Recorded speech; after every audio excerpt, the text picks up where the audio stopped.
Hi, welcome back. We were talking about the militarization of local and state police departments. I told you and gave you a link for Senator Barack Obama in 2007 calling for a national security force. I also told you about the Posse Comitatus law. A little bit more about that. I want to bring you up to date. Not only do you have exceptions for the National Guard or the Coast Guard, there's also one other exception that's important, and that is that the President can at any time declare for one event that the law does not apply. Kind of makes the law seem like a little useless, but it's still there. I also gave you a link to a military person who wrote his opinion about the Posse Comitatus. I think you should take a look at that and remember that it is a totally different mindset from the one we're talking about.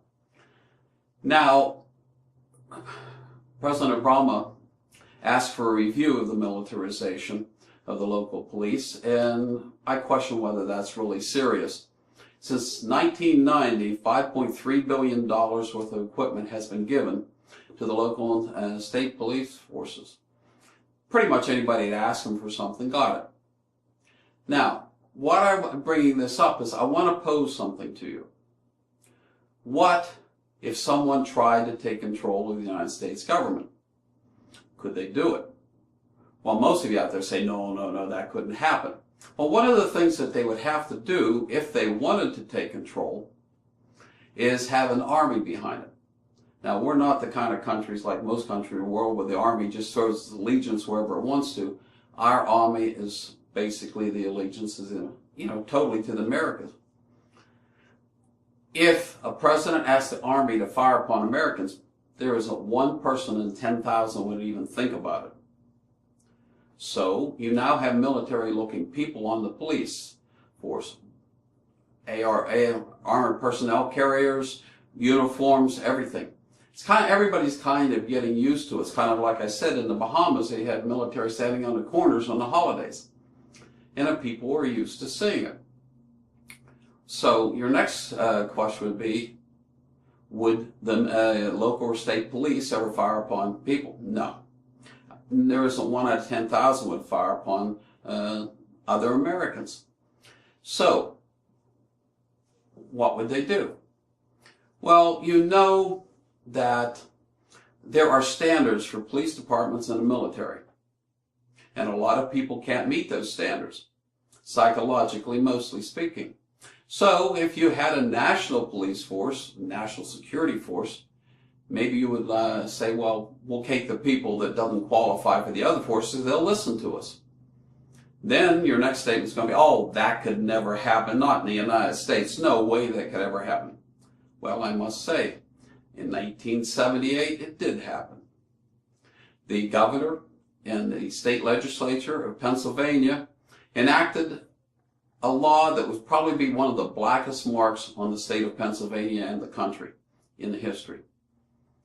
They formed a coal and iron mine police force. It was a private police force. It wasn't a small one. Why did they do it? Well, they were having trouble with the workers, the iron workers and the coal mine workers.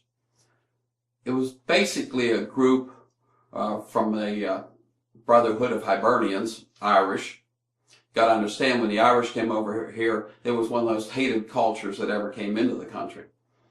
And they had a group called the Molly Maguires that wanted to have better working conditions in the mines. Well, the state mining companies and the iron workers didn't want any part of this, iron companies. So this police force was authorized by law. Now, do you think they were going to hire people from the communities to enforce their rules on the communities? No, because nobody would do it.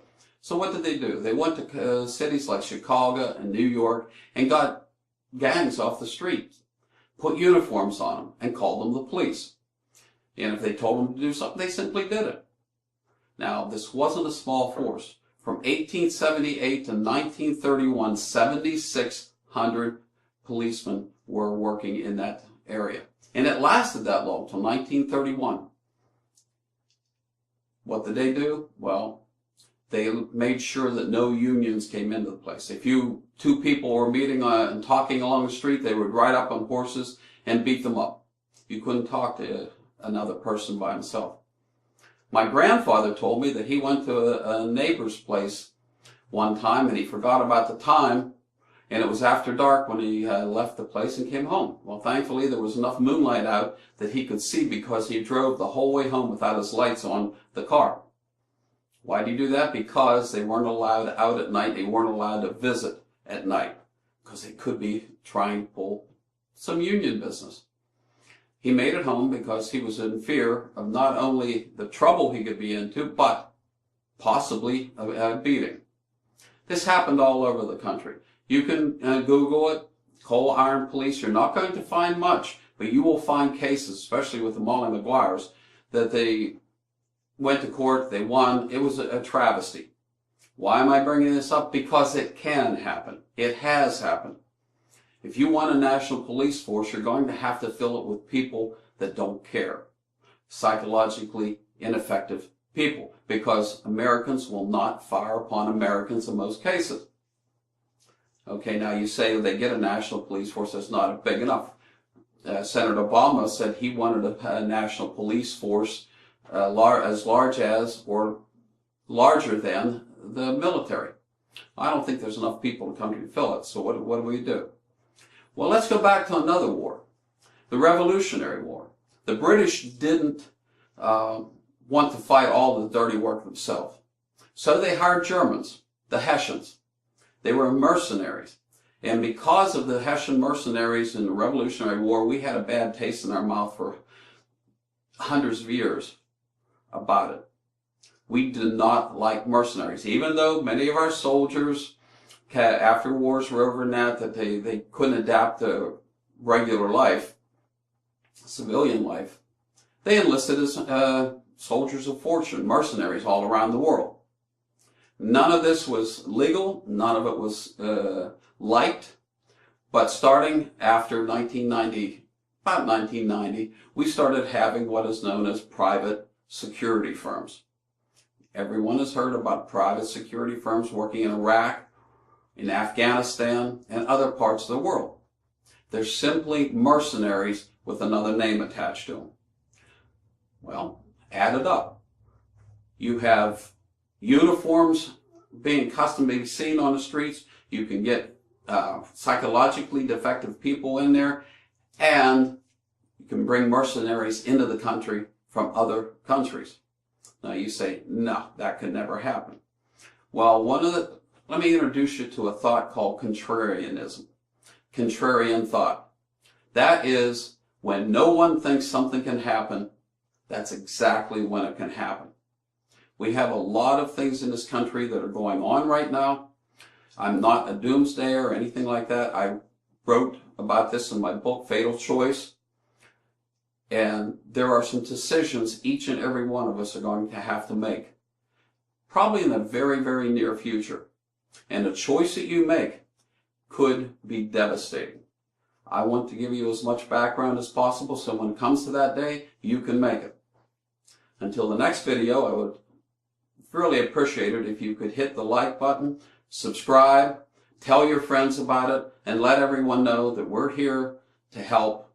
And we're going to be talking about a lot of interesting things. Until the next time, be well, and most of all, be prepared.